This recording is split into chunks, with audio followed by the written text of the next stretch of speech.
Good morning, afternoon, evening, or middle of the night, wherever you happen to be. My name is Rick Adams from Practical CSM, of course, and I'm joined today with You Mon Tsang, CEO of ChurnZero. Really excited, to have us talking to each other, because as we were just saying, before we went live, this is our first ever conversation. Yeah, I mean, it's we should have had many conversations for this. So, Rick, it's Yeah, really great to meet you. And I mean, I guess we're going to meet over a very juicy topic. So it's just going to be fun to talk today. Yeah, absolutely agree with you there. So what is the topic? It is AI, or artificial intelligence, and the impact of AI on our particular sector, the world of customer success management. So I think there is a lot of interest in there. So for those who are joining, a very warm welcome to you. Please feel free, as we're talking, to share your own thoughts, opinions, maybe your experiences in AI. If you have any, we'd be very interested to know. Just type into the chat window. Make sure you click to send the message to everyone so that everyone can see what you're typing. And if you have any particular questions, maybe just put it in caps so we can see it's a question, and feel free to type your questions to you, Mon, or to me for that matter, if you've got any for me, and we'll be happy to pick those up, and we'll insert them in, in an obvious moment when we're pausing breath. We'll keep our eye on the chat window. But effectively, this is one of a series of courses. I think probably the majority, at least, of you know. This one is on artificial intelligence, and I've forgotten already what the next topic was going to be on. Oh, it's customer retention challenges in customer success. So that's the July topic, and I'll be with Philip Wolf, who of course is the CEO at Custify. So I'm looking forward to that. But for today, with You Mon Tsang, CEO of and founder at ChurnZero, we're talking about AI in customer success management, and I think this is a really exciting, the most perhaps exciting topic for us to deal with. And I think perhaps not just exciting, but on not just in the short term, but in the long term, perhaps the most important topic for us to really get a handle on, both from a corporate point of view and as individuals in the field of customer success, because it may have an impact not just in general, but on we ourselves, you, me, etc. Would you agree with that, Umon? I agree. I mean, I think it's both. I'm confident that it'll be impactful. I'm confident it'll be super interesting. I'm not all that confident what will happen, but I know something really interesting is going to happen. It does feel like, I don't know if you agree with this, Rick, it feels like the early days of the internet, right? Where there is a transformative technology. Let's see where it takes us. Okay, so we're in the pioneering days. The wagons are rolling westwards. Hopefully the wheels will stay on. That's exactly right. That's exactly right. And we survived, and we survived the mountains, Yes. Right, absolutely. So on that very positive note, well, actually, before we start on the actual topic of AI, just in case there are some of us who don't know you too well, Umon, would you mind, please, just giving me or us a little bit of a background on yourself? Who are you? What's your background? I was looking on your LinkedIn profile, and you're a bit of a serial entrepreneur, aren't you? So it would be really interesting just to get like a 2-3 minute background, if you don't mind. Yeah, you bet. I am a repeat entrepreneur, and I've been in the software business probably for 30 years now. I started on the sort of analytics and business intelligence side and moved over to marketing analytics, then moved over to marketing automation. And I started on enough companies where, I've seen sort of the impact of the positive impact of technology. In my last company I was running, certainly the whole thing, and I realized that all the technology that was being built was helping everyone get the sale, right? Attract the prospects and get the sale. They weren't being used to keep the customer and understand the customer once you've gotten them to be a customer. And that's where I sort of, shifted, into my latest business to customer success, right? Because I felt that the technology was so good pre-sales, it just wasn't being brought to bear on post-sales. I had to do something about it. So that's how I ended up at ChurnZero.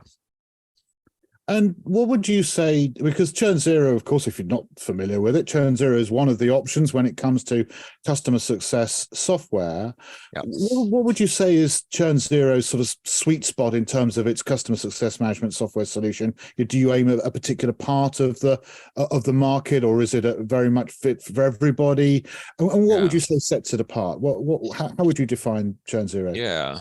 Maybe I'll start by defining what a customer success platform does at the Yeah. highest level, and then I'll talk about what we do differently. So those of you who you haven't used a customer success platform, we basically work with customer success teams, and we want to understand your customer's health and your customer's journeys, right? I mean, that's really what this is all about. And we generally do this by integrating data. And that data then creates new metrics, it creates new analytics, all these customer touch points all together, and we help you assess the health of the customer. And then this assessment then improves and optimizes the path of the customer journey, make sure they're onboarded right, adopting your product, advocating for your product. And if all this happens and all these happens well, then it leads to sort of the holy grail of great retention and then strong expansion, right? So that's what a customer success platform is really designed to do. What makes us a little bit different, ChurnZero, is we actually we have a very digital focus, right? So we focus on modern companies with a digital footprint, right? And what I mean by that, is like software companies all have a digital footprint, right? But high value content companies have digital footprints that I read, the content, I interact with the content.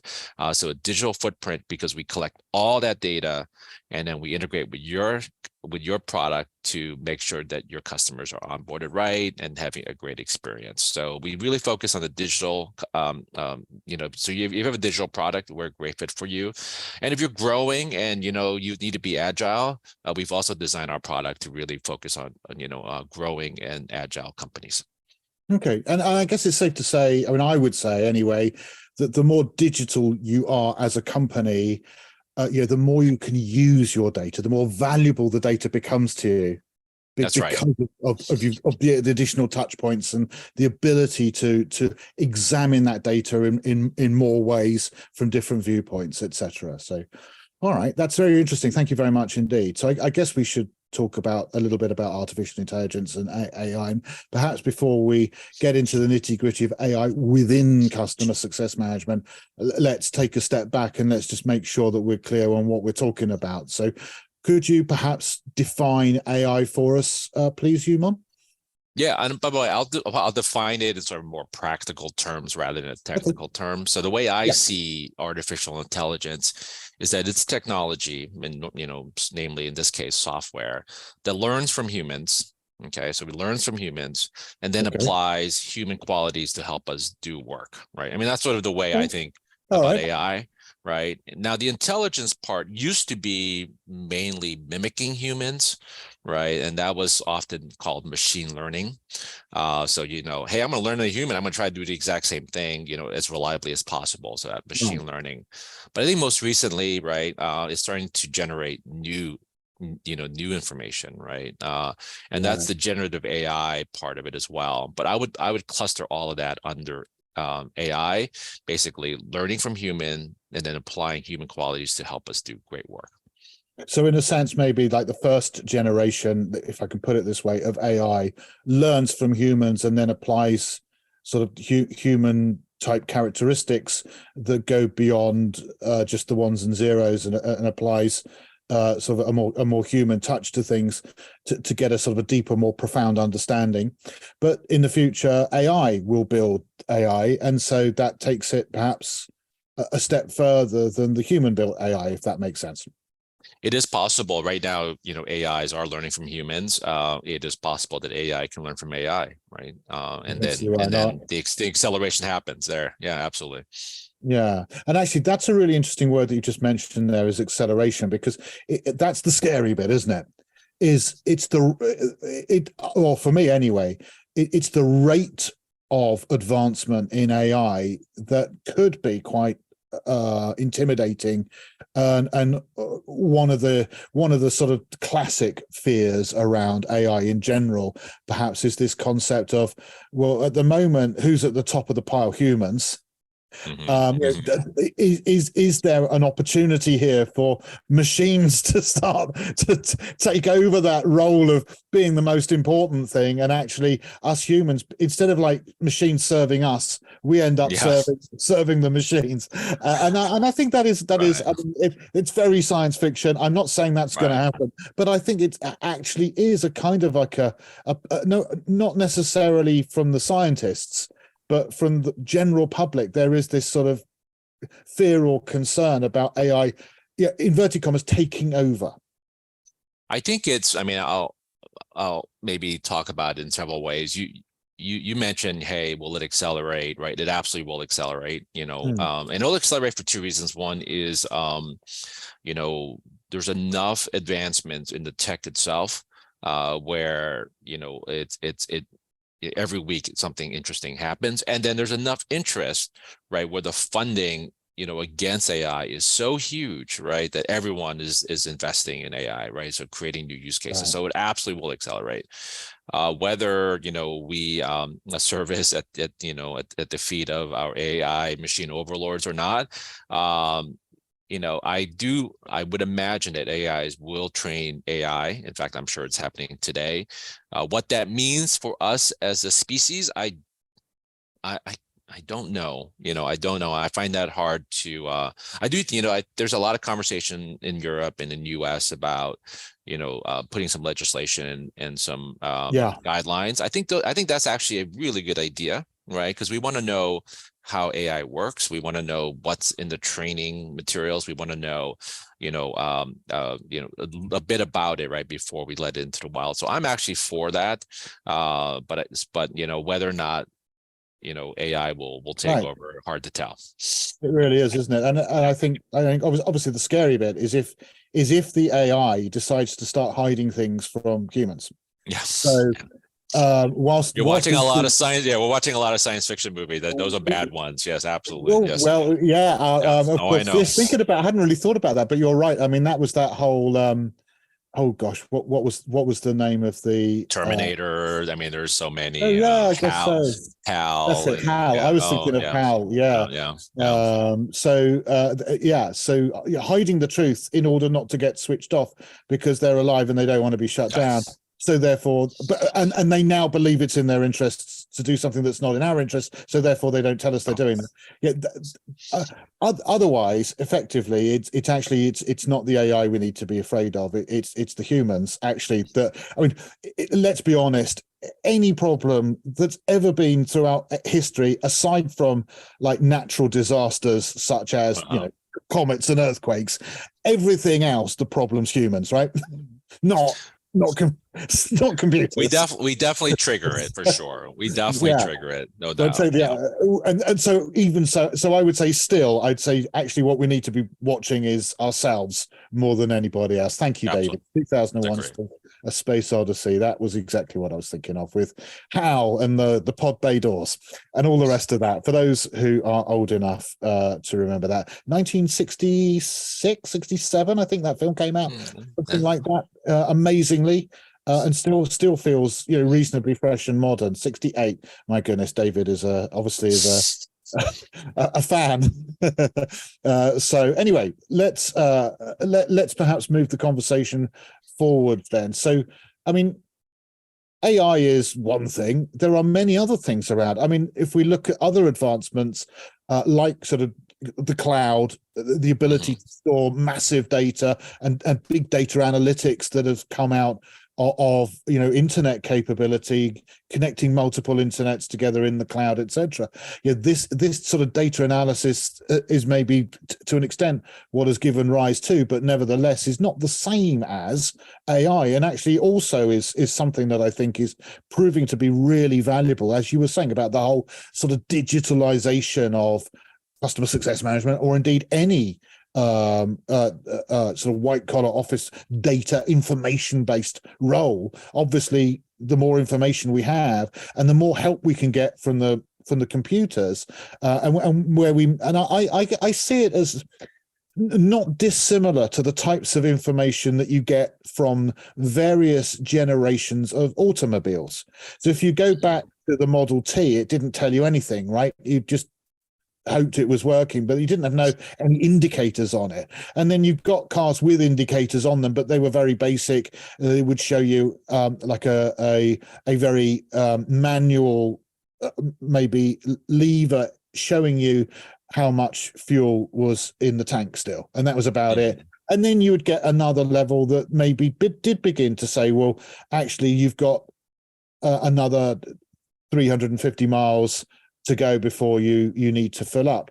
And then you got the ability then to go even a stage further with information that would then start actually making recommendations of which fuel station you should be using on your trip, if that's the trip you're going on. Yeah. So the point is we start off with nothing, then we have some information, but we've got to work it all out. Then the computers or the data, the technology helps us to make those decisions, and then ultimately it makes the whole decision for us.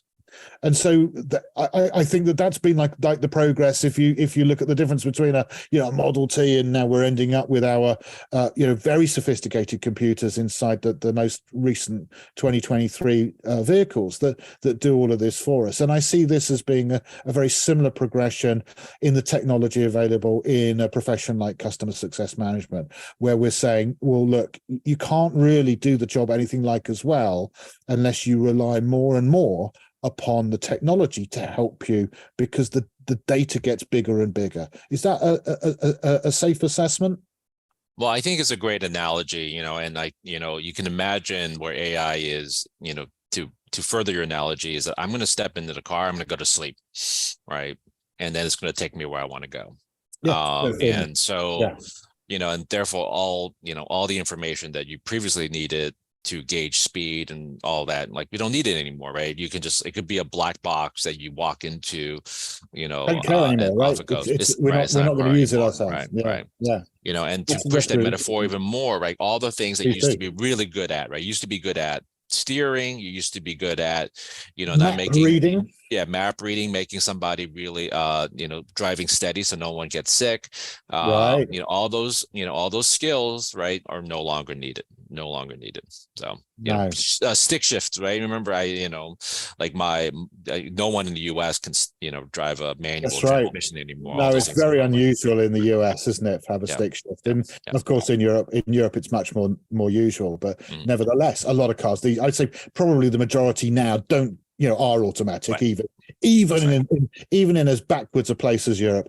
So, yes, you're right. I mean, the obvious end point is, as you say, is that actually the vehicle is doing everything for you. You just get in it and tell it what you want, and it gets the result for you. And even then, you could even go further with the as a service concept, right? And say, well, then do you need to own a vehicle? Right. Absolutely.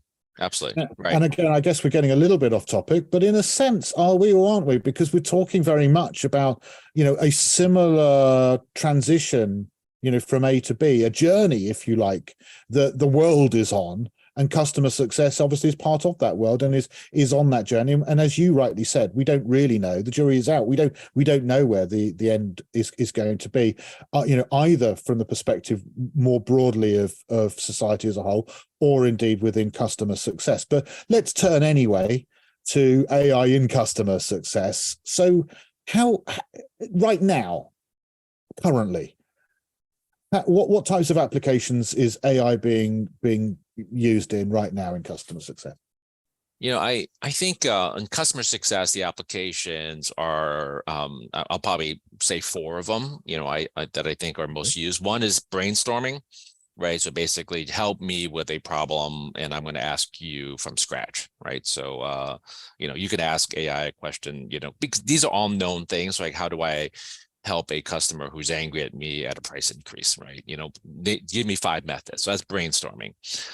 2 would be just creating, right? It's like, oh, okay, I like number 3, write an email, that uses that, right? Okay, so do it for me more. Do it for me, right? So I would brainstorm, like, discuss it with me, give me my options, but I'm going to do it. Right. Actually, no, you do it. No, you're going to do it. You're going to do it. You're going to create. Yep. And I think those are really important. And then,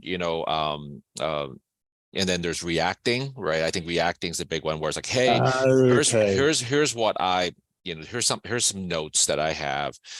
Can you react to it? Send an email Or perhaps automated reaction to automated something that reaction. it perceives. It takes a measurement, it's over 75% or under 30%. And That's so right. therefore it contacts the customer and says something, or That's right. contacts Right. the CSM and gives Right. them an You electric have an shock. angry customer sending an email. You can react to that. And then of course editing I think is a big part of it, is where you started with something and you just want to make it better, sharper, Okay. more professional. So this is a refinement and an improvement on Refinement. what we're Yeah. doing. Okay. Yeah. So when I think about AI today, right, those are the I things, right? like this. Brainstorming, there's creating, there's reacting, and then there's editing. All right. So I've put those just as titles into the chat window so we don't lose sight of them, because I really like that. Just reading what David Delosier has put in, customers AI speaking with the service providers AI, and perhaps there is a way then where like the reacting, particularly where our AI reacts to their AI's requests or comments Right. or observations or requirements, and they're sort of toing and froing between them to come to a almost like a negotiated best way forwards or something of that nature, maybe. I mean, you're already swapping data with, so you currently you're swapping numbers, right? Data, all that happens today, and that can trigger workflows, that can trigger decisions. There's no reason why, it can't be, upscaled to AI, where it's more about words and paragraphs, video and audio. Those things will happen as well. So I agree with David. All right. So if this is what it does do, what doesn't it do? And this comes back, I suppose, to our analogy of, like the Tesla, where now in principle, at least, you could get in it and not even be in the driver's seat, So in that instance, we're saying the machine has taken over and now does the whole thing. But in the case of AI, are we saying that? I Sorry, think my apology, You Mon, just to yeah. interrupt you. I do apologize. But David was saying it could do. David has said does not execute the decisions, but it could do. I mean, it will. I mean, why not? Yeah. Right. I think it will. Maybe not. Maybe you don't feel confident about it now, but just like old automation, right? Yeah. Old automation, whatever we think about automation today, it takes a while for people to feel comfortable. And it takes a while for you to trust. And AI will get better and better at some point. There will be things you will absolutely trust it to do. And so they will make the decision and pull it off for you. And in fact, in principle, because it can process so much more data so much more quickly than a human, it could arguably be very good at making the decisions. Okay. It could actually be much better placed than us at decision making. So I'll say it. I was having a conversation with my product team earlier this year, and is there a swipe left, swipe right, idea for making decisions, right? Where in the beginning you're using some really sophisticated technology, doesn't matter what it is, let's just AI, of course, right? And it will make a decision. It's like, hey, I got this email from a customer, I want to write this email in response, says the AI, right? And the CS's job is to like swipe left, swipe right, which is like yes, no, send it, I want to put in my queue to edit, right? And so that is the interface. And so so basically at some point you'll be like swiping left half the time and swiping right half the time, right? Because you don't trust it. And at some point you'll be swiping one way and you'll trust it, and you'll trust it more, and all of a sudden it's like, okay, just this one workflow, you got it, you figured it out, you're going to do all of it, right? And so I think these are things that will happen. It may take time, but it will absolutely happen. Okay. You also asked, what is it not good at? I think AI currently today, at least the generative AI that we see today, is actually horrible on facts. is horrible on facts. And so if you are trying to deliver facts, I think that's tough because it is probabilistic. So it says it's probably going to be like this, right? Okay. And so I think that's really good for language. I think that's really good for human interactions that, are not definitive. But if you want to know, exactly, the 5 things, the 5 facts about a human being, about a particular person, about Rick Adams, it will probably get at least one of it wrong.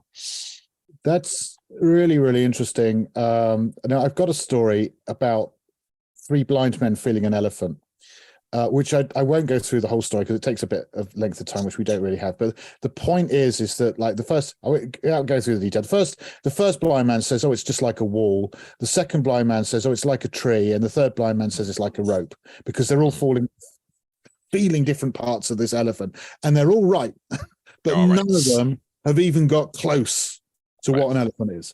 And so that's this point you're making, is that AI is only as good as the data it has. And if the data says that an elephant is wall-like, then it could decide, whereas a human would never do that. A human would never actually assume that. So that, I think that's quite interesting, some difference. We've got this step back and have a wider perspective at the same time as look at the actual data to say, but does that make sense? Yeah, but you and I will, like, let's say you and I are at a dinner table, right? And we said, and I'll use actually a specific thing that I did was I was looking up a VC firm because I was having a conversation with, folks who are really interested in investing in us. And I asked, "Hey, tell me about this VC firm." Okay, he came back with, some information. It sounded right. If I asked you that question, you may have said the same thing as well. And I said, "Well, tell me what B2B SaaS companies they've invested in," right? And then he came back with a list. And it looked great. It was like, wow, this is a fantastic list. And then I compared it against their actual list, like it was all made up, right? But it was a reasonable list, that you and I over dinner without the access to Google, right, would have said, you may have said to me, I think they may have invested in this company and that company and that company, right? Probably. And it felt right. And AI felt right as well. So I think is actually probably as good as a human and, probabilistically trying to figure out what the facts are. But because we expect the machine to spit out facts reliably, right? We have a very high threshold, and it will be wrong, right? So I think that's really where the problem is. Yeah. I see. Thank you. That's quite interesting. Yeah. So it was a different point to what I was making, which is more, I think that the bit that I think that AI has not yet got is the wider subcontexts that are beneath the surface and almost unconscious to the surface. The superficial data doesn't tell you it. But because you've been there and done that several times as human beings for 57 years, if you're me, or however long it is, right? Even if you've never encountered anything like it, your spidey sense tells you that that's not anywhere near where it really is. And I can't think of a really good analogy to explain what I mean, but I'm just saying it's like a child that's learned like loads of facts and is telling you, and you'll go, "Yeah, that's right, dear. Yeah, that's right. Yeah." Yes. And damn well that it hasn't got it at all, because it can't understand the reality of I don't know, death or whatever. It's got to live for 20 years first before it gets to these more sophisticated concepts that humans have. But again, I think this is just a matter of time, and I want to come back on some great interaction. Thank you. I know I've not been reading them out, but from our audience here. So Sumitra Shekhar says, wouldn't this ultimately lead to customers not trusting partners or vendors because they feel none of the responses are specific to them and they're just sort of generic AI responses? Any thoughts on this? Great point, Sumitra. Any thoughts on that, You Mon? I mean, I think that's true if they were generic AI responses, right? I mean, I think if you say that, I mean, it's almost like today, right? You have a generic AI chatbot, right? So I think if that's the level of service you're giving them, of course, it's going to be. Yeah, and look, take AI out of it, and if you've got at the other end and on the call center, you've got a call center person who is obviously reading off a script. It's really annoying. Right. you know, and they're not prepared to go off script. You know, they've only got 3 answers they're allowed to give you, and they'll give you that answer till they're blue in the face, however many times you ask. Very, very frustrating, because you're getting a generic answer, exactly as you say, Sumitra. You're not getting a specific to your use case. Yes, but my needs are different. I want you to treat me special because I deserve it. I'm a customer, and consider my actual needs. So I think that Right. it's not necessarily an AI issue there. Right. I think there's also, I think also what's really important is like there are things that ought to be special, right? You know, a relationship and interaction. And there's some things that, look, I just want to get something done, right? And today I kind of have to go through a human, but really I'd rather just get something done, right? So, you know, right now I have to search through your FAQs or your knowledge base, and and they're all kind of like structured a different way. What if you just gave me an AI? Or wait for you to be available. Oh, wait for you to be available, right? And Yeah. what if you just gave me an AI and I asked a very specific question? It gave me a very specific answer that combed 18 different sources and found the right one. Like that's great. I trust my vendor, right? Because then the data is there and using technology to find it for me. So I would actually make sure, you know, like I think automation isn't about, you know, being generic, is actually about finding the information the customer actually wants in a timely manner. I think that's a really good point that you make. And I think going back to Sumitra's point is also, of course, being honest with your client about how you are using AI, so that they're not surprised that it's AI, they're delighted that it's AI. Right. So we need to, that's a good point. so there's a bit of positioning, I think, and communicating up front as to what we're offering, which leads nicely, actually, this last thing we were saying, into Blair's point underneath. Blair Husted says, I would love to hear your thoughts on effectively blending AI and the relationship / partnership aspect of customer success. So any thoughts on that, You Mon? We were just really discussing that. I do. You know, I mean, look, so maybe we break down what generally what a customer success manager does, right? Yeah. You know, they're essentially trying to understand the customer's problems. They're trying to get all this data to see if they're being successful at the problem, and then following up with how they can even be better, right? I mean, these are the things you do. And a lot of that has to do with just like, I'm going to do them. Like, let's just say, like, it's like, I'm going to have a meeting with you, Rick, right? And you're my customer, and we're going to spend an hour or half an hour talking about what you're all about, you know, your challenges, business challenges, your technical challenges with my software. And, you know, so I'm listening to you. Now I'm going to spend 15 minutes summarizing that. Okay. Mm-hmm. And then I'm going to spend another 10 minutes turning that into an email, you know, to send it to you and whatnot. And all that can be done automatically via AI today. Right. Yes. And so as a CSM, right, all that 25 minutes, which was like really not high value work, honestly, like it's actually fairly low value work, will be now eliminated from that person's day, right? So now I can focus on like, okay, let me be a little bit more creative about, you know, solving that problem, right? And I think that's really the, you know, how you blend AI, right? Take away the lower value things that a CSMs do. And they do a lot of low, you know, what used to be high value. I mean, summarization used to be hard, right? You know, getting the gist of something used to be really hard.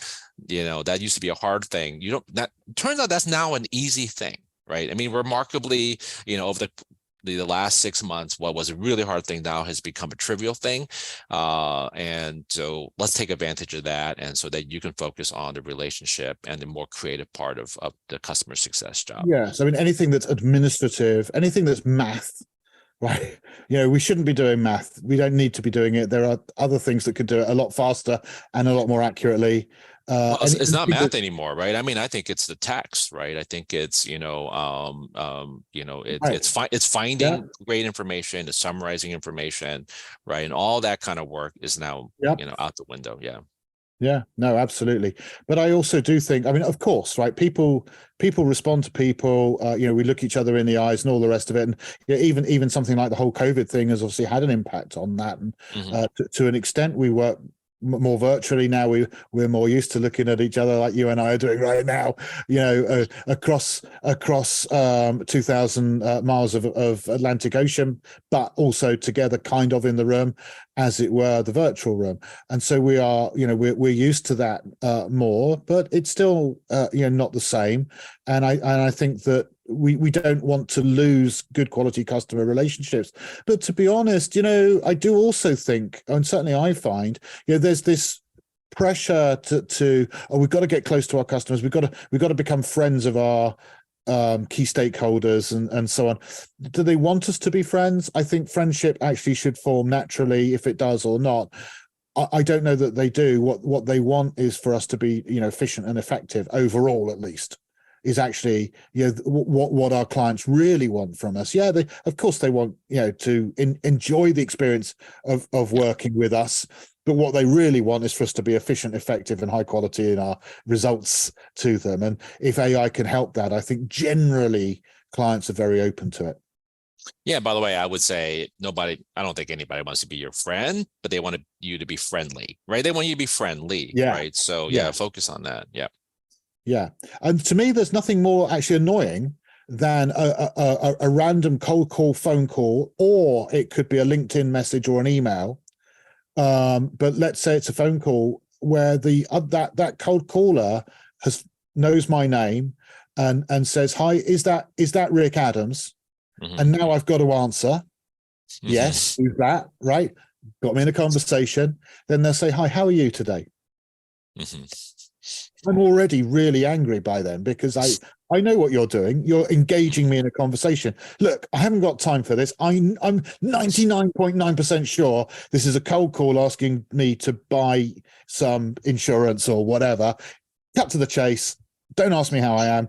Tell me what you want, and I'll let you know whether I'm prepared to give you more time.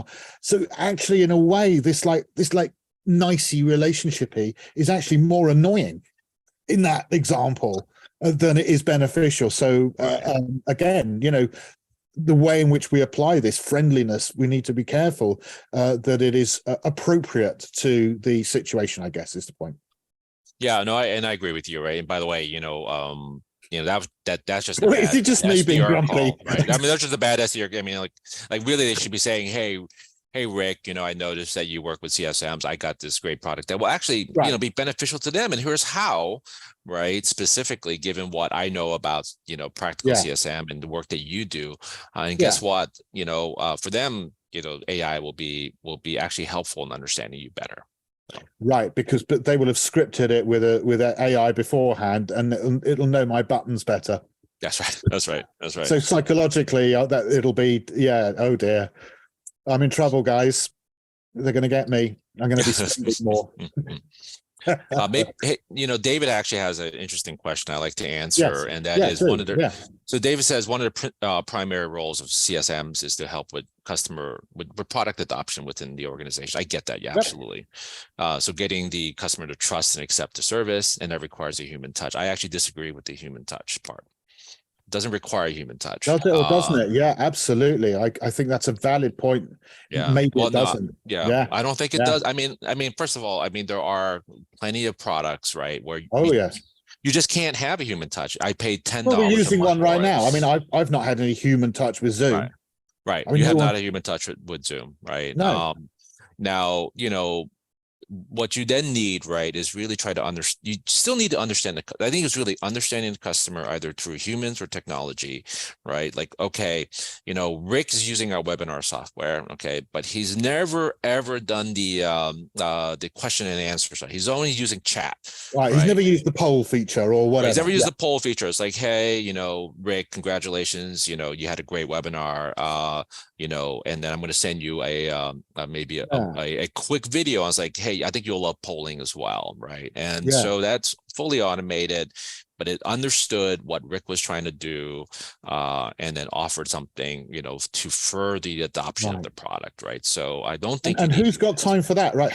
Zoom couldn't afford CSMs to be browsing through every single Zoom user's history of how they use Zoom to find that information out, right? Yeah, if you paid me $1 million, Rick, a year, right? You pay Zoom $1 million, then someone's going to say, "Hey, Rick, let Here's me, your dedicated right, CSM. Yeah. right, yeah." So, Concierge service. yeah, Yeah, absolutely. Yeah. But if it's $200 a year, no, you can't. absolutely. So does AI have that level of intuition? Yeah, I think it does, David, interestingly.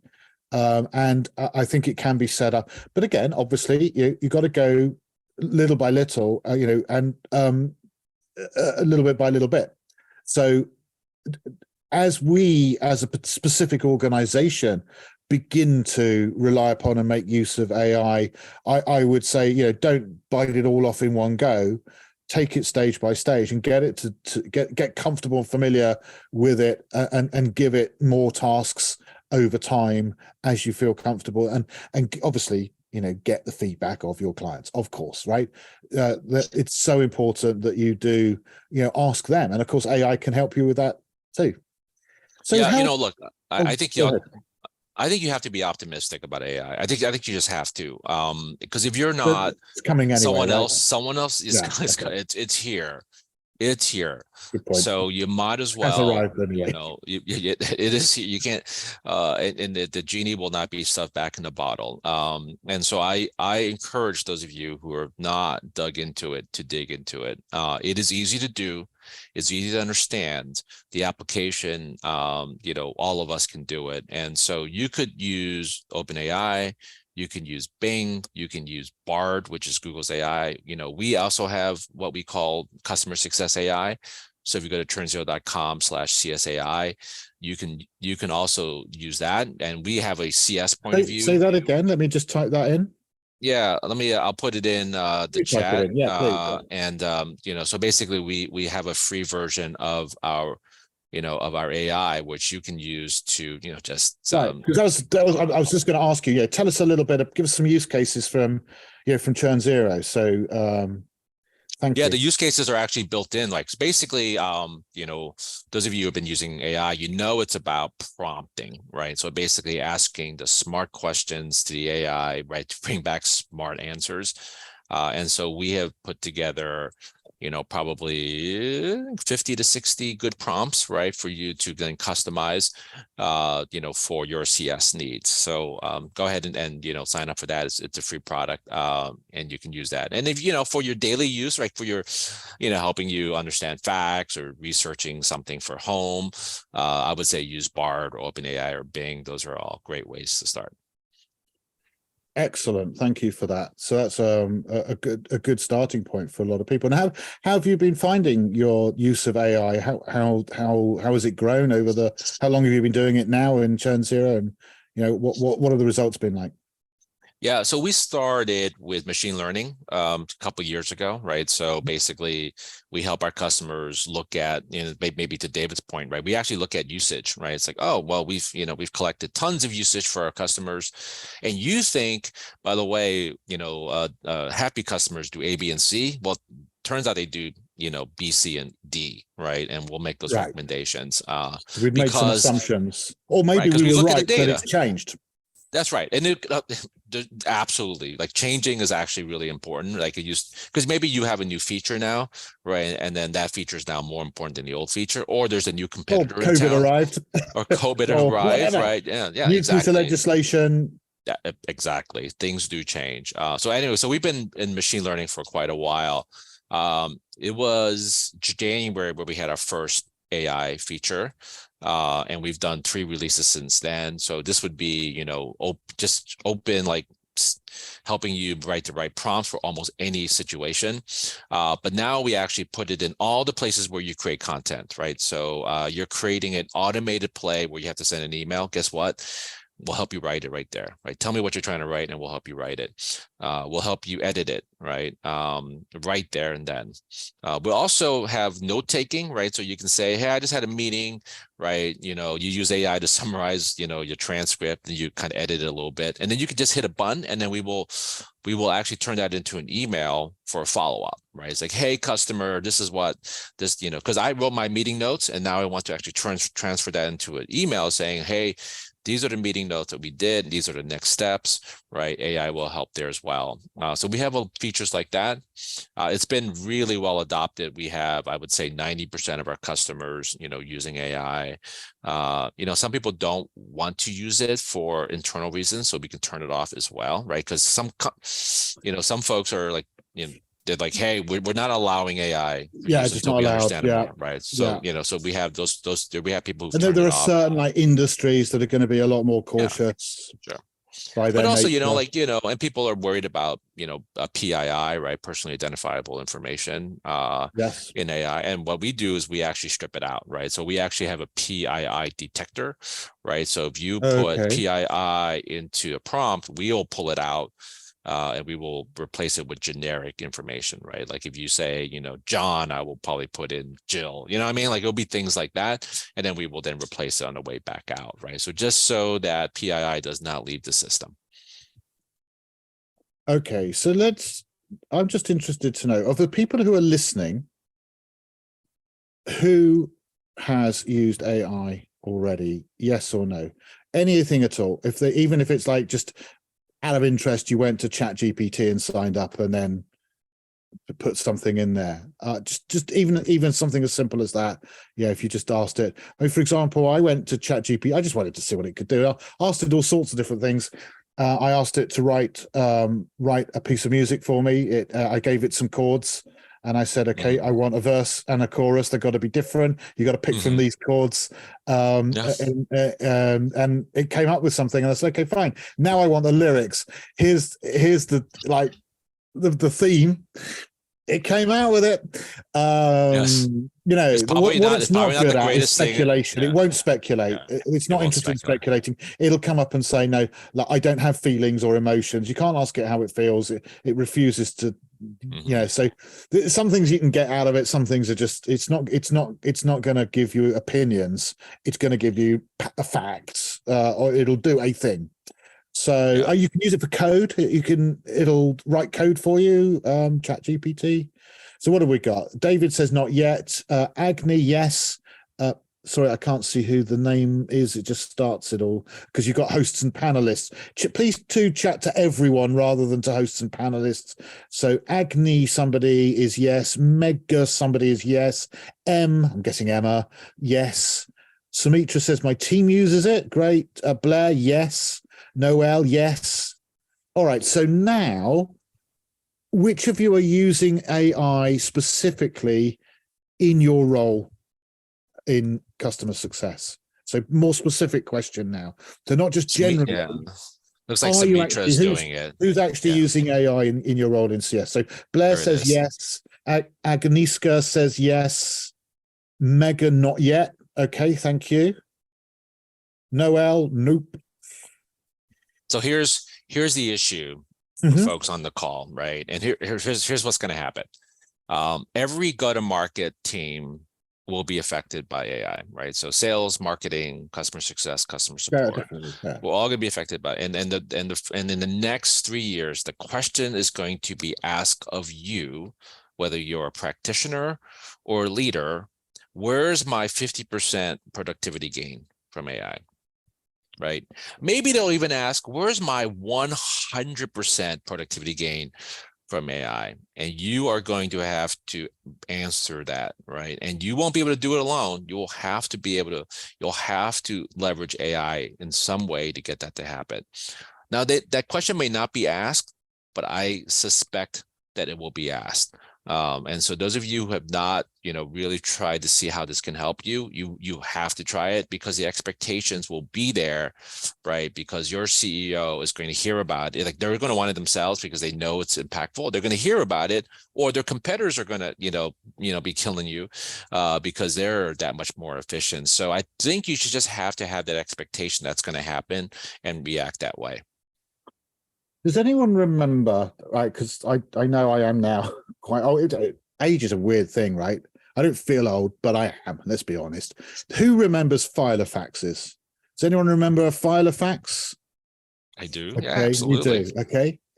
So there was people who had filofaxes and people who didn't have filofaxes, and those who did, tended to carry them around in exactly the same way that a lot of people these days treat their smartphones. It was their world, but written down. And they would consult their Filofax as if it was their personal assistant. So it was like having a personal assistant, but you couldn't afford a personal assistant. What you had was an early version of a smartphone with everything written down in it. And so you could say, so someone asks you a question, you could say, I don't know, but let me look in my Filofax, right? And that's how we would use our smartphone, or like Google, right? I don't know, I'll Google it. Absolutely.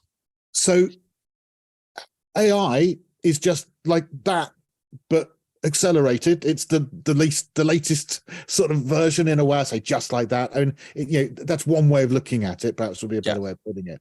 So do you have the latest, greatest thing that sets you apart from everybody else, so that you can say, let me find that out for you? Or even before they ask, you've already thought of it with your new best friend. Used to be a Filofax, then it was a smartphone, then it was Google, but now actually it's your AI a tool that you use, who is now prompting you even ahead of you. It has pre-thought of what you might need and is already telling you in advance you might want this, at your fingertips. It is. I mean, look, I mean, I would say for those of you who have not tried it, just go ahead and try it for odd things that are annoying to you. I'll give you just silly example. We moved into a new office. This new office allows dogs, right? So fantastic. It's like, oh my God, we need a dog policy. Okay, that's a pain, right? Who wants to write a dog policy? Nobody wants to write a dog policy. Well, guess who wrote a dog policy? Right. ChatGPT wrote a dog policy very easily. And we changed 10 words and there it was, done, right? It was like someone's half a day of writing a bad dog policy now will be done, right? Automatically. So just jump into it. There are 10 annoying things on your list today, right? That you probably not been doing, not been researching, that will be, that ChatGPT can help you with. Do it right now. Right. Absolutely right. Even as simple as, write me this email. Right, this email. Right. Just help me get started. Help me get started. It gets you started. Yeah, it gets you started. Right. Right. So, help me write this agenda for this meeting I'm having. Right. Just write me a short agenda. It's going to be 1 hour, and it's going to be for these types of people. It'll do that. Right. Let's just one more poll, okay, if I may, and please be honest. And I'm not judging anyone here at all, but who has some fear around AI in terms of job security?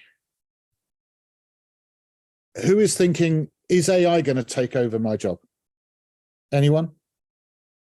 Interested to know. David, no fear at all. He doesn't think that's going to happen. Thank you, David. Agnieszka says no. You Mon, I've heard of him, says not afraid of it. It will change my job, but I'll still have a job. M has said maybe, again, only to hosts and panelists. Just change it to everyone if you can, please, M. Noel, no fear. Andres, not at all. Great. Megan, no. Sumitra, if I leverage it, I'll be driving AI. What a brilliant answer. I'm going to be in the riding seat. It could ride me or I could ride it. I've got the choice. I think I will do the riding. Thank you very much. Good plan. Again, somebody or other, Hillary, I don't know, because it comes up with hosts and panelists, I don't get the whole name. Please type to everyone rather than just to hosts and panelists. Hillary, I agree it'll change some aspects of my job. So she's agreeing with you, or he. David, smiley face. Cool. So I think the general feeling seems to be an optimistic one, which is great. Hillary, there we go. Thank you, Hillary. I agree it'll change some aspects. Yeah, that's the thing, isn't it? So what it should in principle do, all being well, is it should enable us to use our time in more high quality productive ways. Then that's really what any technology is all about. So if we go back to like business fundamentals, which we teach in our practical CSM course, by the way, we have a whole module on business fundamentals, is what business is basically boiled down to is a series of capabilities, the ability to get tasks done. And if you unpack any one capability, what you'll find is three things: people, process, and tools. Mhm. And the people follow the process using the tools to get the output that you want. So you get an input like parts of a vehicle, and then the people follow the process and use the tools to create the vehicle, and you get the output of the vehicle, as an example of a very, very simple example of what, and that's it. It's sales, marketing, finance, decision making at the top, whatever you look at, sandwich making, cleaning, it all comes down to a series of tasks which you can get, drilled down to sort of smaller size. And when you get to that level where it's an individual discrete task, people, process, and tools. And what we're talking about here is we're replacing the tools with something better. That's really what it comes down to. What does better mean? Well, it means that the company can be more productive. The individuals can use their time more wisely. We reduce the cost. We increase the quality. We spend less energy. What are our goals? That, and that is what the decision makers in our business are constantly doing, is they're tinkering with all the capabilities and saying, well, which ones don't we need anymore? Which ones don't we have that we do need? And which ones have we got but they're not very efficient and we need to improve them? Yeah, and that's where AI can come in. And I think there's a different way. So I think there's also, I think everyone's job is going to be less tedious, but harder. Right? It's going to be harder because you'll be dealing with, sort of things that machines can't deal with, because all that easy stuff is being dealt with, right? So you're dealing with the gnarliest problems that, there are no answers to. You're dealing with, super creative things, which are fun to do, but you can only do so many of those, right? Because I think those are, they're, not everyone's creative all the time. And by the way, I think I'm going to lead to David's point, right? Is that maybe this will lead to a 4-day work week, right? Where like you just have a focused time where you're doing high quality, high creative, high output work. And you can only do that for so long, right? So anyway, I think I think it'll be interesting to see what happens from it. People will be more productive, but I think that your work will be harder as well. Okay, so look, we're almost at our time out, so I'm going to give myself one final thought, and then I want you, Mon, to end on your final thought, if I may. My final thought is that in that simple poll, I think no one said they were frightened of AI. People said it was going to change their role, and other people said, no, I'm not frightened at all. And I would suggest that is because you, I can tell, are embracing the concept of AI. That's why you're here. You wouldn't have come on this call. If you were someone who was afraid of AI, you'd be trying to ignore it. You'd be putting your head in the sand. You're not. You're here. So you're not one of those people. Those people, I think, may actually be negatively impacted by AI. I do think that there will be the potential for some to be replaced by AI. The point is make sure it's not you. Okay, make sure that you are in that driving seat. You're driving the direction of your career, and recognize that one part of driving the direction of your career is to embrace and understand what can AI do, and actually help your company. Be the go-to person to give some leadership on this, some thought leadership on this within your organization. That sets you up very well indeed. So that's my final thought. You, Mon, how would you like to end it from your perspective? Yeah, so I think Rick's advice is a good one, right? Which is embrace it. And by the way, I would say that about generally most technologies, right, that you think have a lot of use cases. There's very little downside to it. There's generally only upside. Those who embrace mobile first, those who embrace the web first, right, they went on to do fantastic things. It will be the case here as well. So definitely do the embracing. The other thing I'd just be, for those of you who are leaders on this call, really do, when you do your end of year planning, right, well, you actually, think about 3 to 5 years out and how you're going to be twice as productive in 3 to 5 years, and how AI can help. Just have that expectation. And if you go in your planning with that expectation, you're not going to solve the problem right away, but you'll be setting yourself up to think about the problem. That's for those leaders on the call. Think about that. Wonderful. So thank you, You Mon Tsang, CEO, founder, ChurnZero. You've been very generous with your time.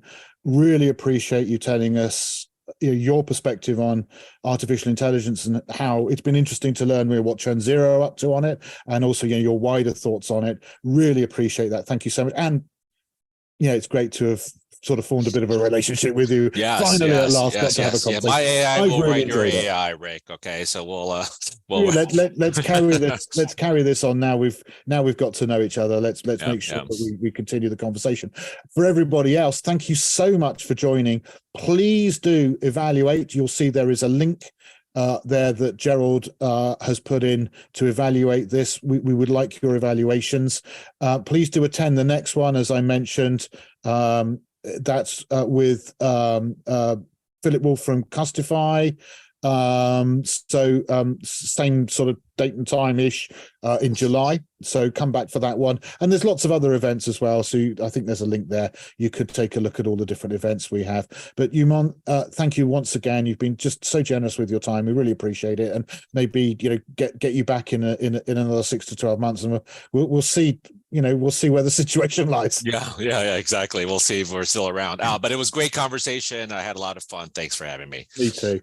Okay, everybody, that's it. Thank you all. Bye for now. Goodbye.